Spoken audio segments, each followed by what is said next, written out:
unfortunately, it just didn't happen. With that revelation, the referred charges to the DA's office will reflect 1 count of first-degree intentional homicide and 1 count of attempted homicide. The second count is something that came up in the investigative process. The Sheboygan County Sheriff's Department is the lead agency in that, so I cannot comment on what exactly the details are on that, but they will come out in a criminal complaint that should be coming out early this week coming up. We have been, since the night of the incident, in contact with the Sheboygan Falls School District since Oliver was a student there. Starting Monday morning, the school district will have extra staff and counselors on site for the students and anybody else that will need their help. We just encourage parents of the school district to talk with their kids and to just ensure their mental health. On behalf of the city of the Sheboygan Falls, its employees, its residents, we grieve with the family. We offer our prayers and our condolences. This is something no family should ever have to go through. Just once again, I would like to thank everybody that was participating in this. We're doing a lot of work to ensure the mental health of our first responders. This is tough for them as well.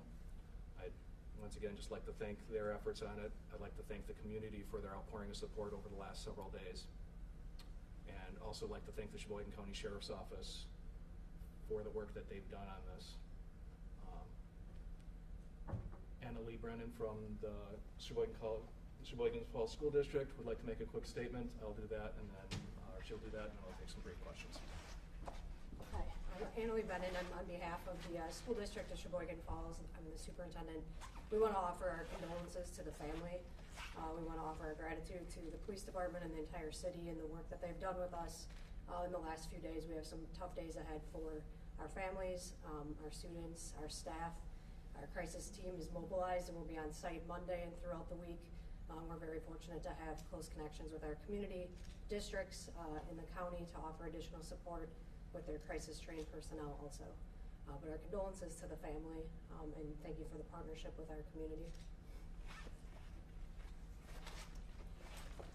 I'll take some quick questions. You have one, sir? Actually, no, thanks for your time. You mentioned that other accounts related to prior incident you learned through investigation. Does the mother have any other record that you're aware of? Not that I'm aware of. I mean, we don't have any in-house contact with her that I'm aware of. I'm not aware of any criminal history at this point. You're good? Go ahead. Sorry. Was the other count against the child as well, or was this a different person? It was within the household. Do we know the name of the mother? That I cannot release at this time. Once she's formally charged, then it can be made public. Just for clarity, within the household doesn't necessarily mean it involved Oliver. Correct. Okay. Sorry, what would you say, sir?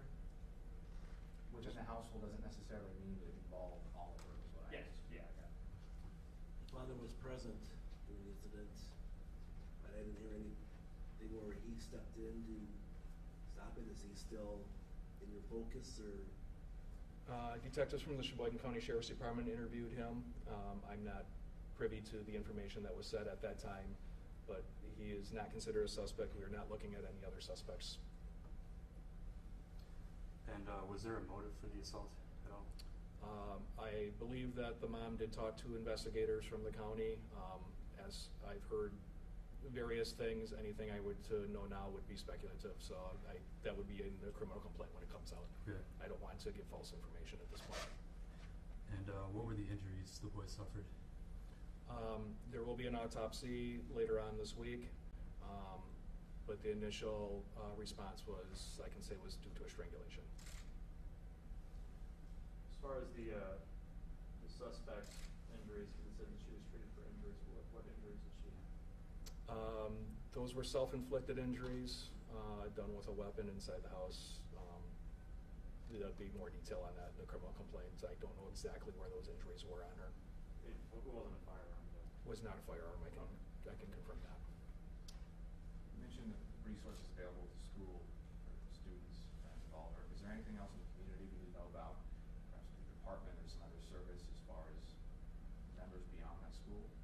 Sheboygan Falls, if they need some help in regards to this? Yes, we do have a very active clergy group in the city.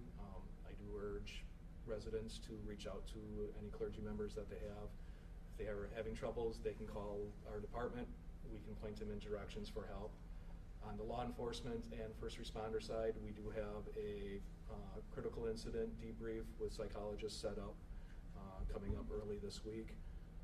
There will be opportunities for them for one-on-one counseling, and working with the city, we also have one-on-one counseling available for any officer, first responder that needs to talk to somebody in private, which is all confidential. Superintendent, what grade was Oliver in? He was a second grade student. What was spelling of Oliver's last name real quick? It's Hitchcock. I believe it's Hitchcock. I figured there's something. Yep. And then, is he being kept on life support for organ harvesting at all? I believe there were arrangements for that, not 100% positive. I do have one more question, ma'am. I'm sorry, I didn't catch your name. Annalie Bennon. Could you say that really quick? Yep, say it. Sure. I'm sorry, Annalie Bennon, Annalee, Bennon, Bennin. I'm curious, how are you talking to students about this right now? Right, age-appropriate conversations are really important. So our crisis team has actually been together this morning, and they're still gathering right now to put together the messaging and what that'll look like at every grade level, and then specific to classrooms that were more closely affected. But it'll look different for a 12th grader than it does for a second grader or a kindergartner.